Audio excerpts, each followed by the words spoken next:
CSS positioning gives you the flexibility to build the layout that you want, but it might be confusing to some people. So in this video, we're going to learn about CSS position by solving different practical tasks, and we're going to work with this website. We will dive into position static, relative, absolute, fixed, sticky, and float. So if you want to follow along, be sure to check out the description to download the resources.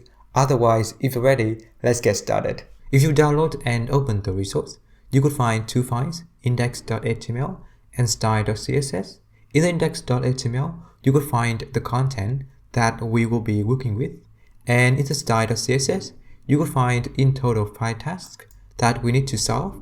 You also notice that I'm using live server so that whenever we change something, the page would be reloaded. You can pause the video to look into the project, but if you're ready, let's get started. So before solving the task, let's talk a bit about position static.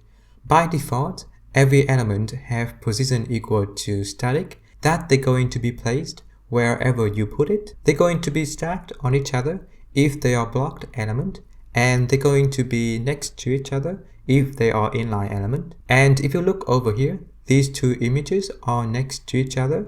The reason is that images by default are in line element, and the heading and paragraph are stacked on each other because by default heading and paragraph are block element. And for basic website, position static is enough. But let's unlock more options and get to know more about position relative by solving the task number 1. For the task number 1, we need to use relative position to move the puppy photo 20 pixels to the right and 40 pixels to the bottom. So if we scroll down to the puppy photo, now if we say position equal to relative, nothing is going to happen. But if we say top, let's say 40 pixels, the puppy photo is going to move down 40 pixels from the original position. And if we say left equal to 20 pixels, it's going to move to the right 20 pixels. And you also notice here that now the puppy image is on top of the kitty image. The reason is that puppy photo has position equal to relative, whereas the kitty photo by default the position equal to static. So now if we say position relative to the kitty photo, you can see that now the kitty photo is placed on top of the puppy photo, as they both have position equal to relative, and the kitty photo is after the puppy photo in the DOM. And in the task number 1, we also need to move the kitty photo 20 pixels to the left and 40 pixels to the top. So in the kitty photo, let's say bottom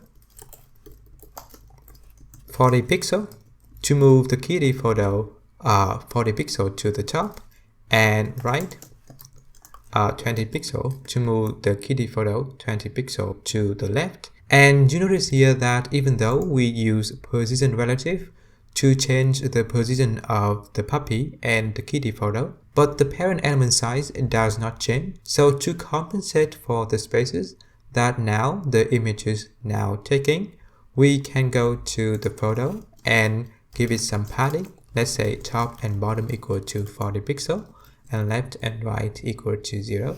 Alright, so now it looks better.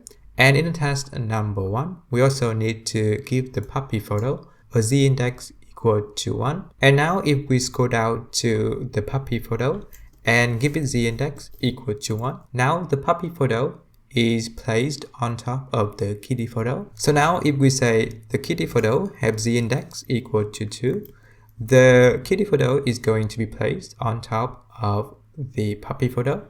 You can give it 1 million or 1 trillion, it's up to you. But if you have 2 or more elements that have z-index, if the value of the z-index is greater than others, the element is going to be placed on top of the other. Alright, but this is not the task, so let's delete this. And that's it for the task number 1. And let's move on to the task number 2 to get to know more about position absolute. Before solving the task number 2, let's get to know more about the About section over here. Now if we inspect this section, inside the About section, They are navigation and the content.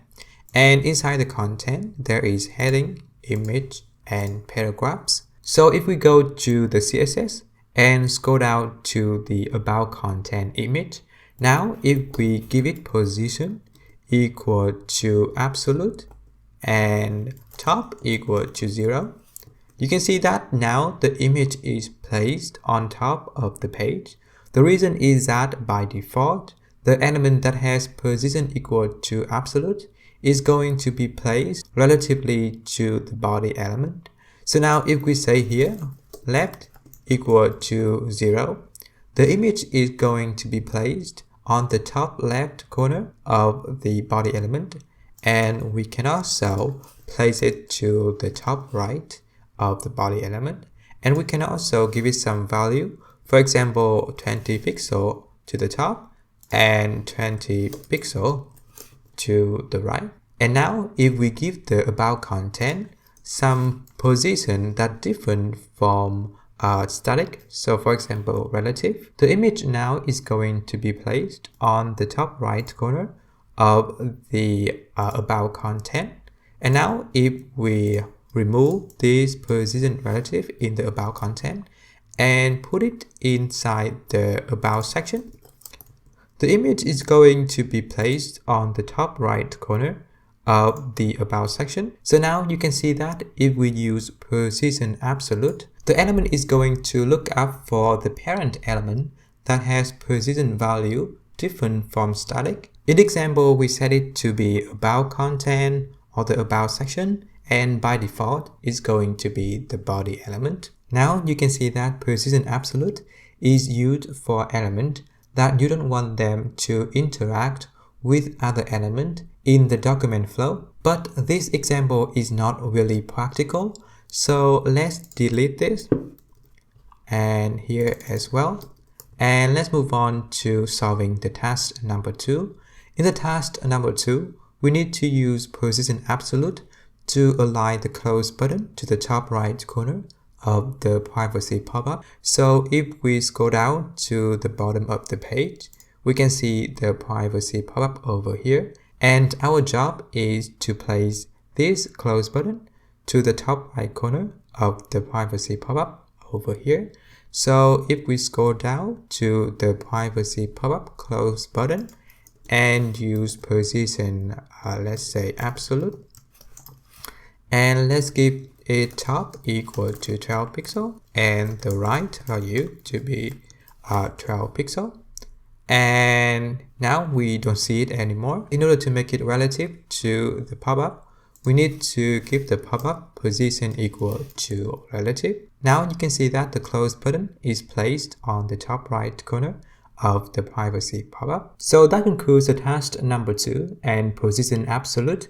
Let's move on to the task number 3 and get to know more about position fixed. Similar to position absolute, we can use position fixed for the element that we don't want them to interact with the main document flow. But one main difference is that with the position absolute, we can place the element relative to the parent element. But when we use position fixed, the element will always be relative to the viewport. So let's take a closer look by solving the task number 3. In the task number 3, we need to use position fixed to align the privacy pop-up to the top right corner of the screen. So if we scroll down to the privacy pop-up, we can change the position to be fixed. And now if we say that, we don't see anything yet. But if we give it, let's say bottom to be 0, the pop-up is going to be placed on the bottom of the screen no matter where we scroll. So now if we give right equal to 0 as well, the pop-up is going to be placed on the bottom right of the screen no matter where we scroll. Now it solves the task, but let's also give bottom a value of 12 pixel and right a value pixel so that we have some air for the element to breathe.